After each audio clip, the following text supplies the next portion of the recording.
Hey guys, Zach here again with Singer Chemicals, here to show you two different ways of how to get odors out of your vehicle. Whether you spilled milk, you left food in there, you had a whole bunch of players come in from your team and you're outside sweating and you had them move into your vehicle and you took them home, whatever the case may be. We have just your plain aerosol, we have different variety of smells here, and then we have the actual chlorine bomb itself. So depending on if you have really bad smoke, or a really bad skunk, this chlorine bomb will get all of that out for sure.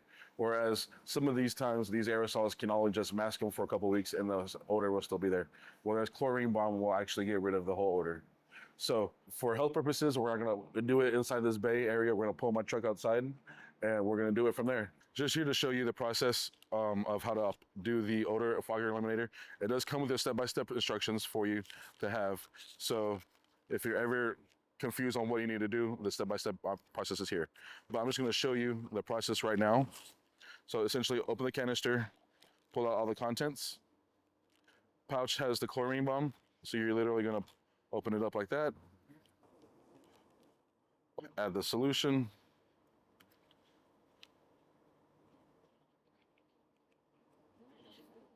Now I like to put a towel below my center console so I can place this on top.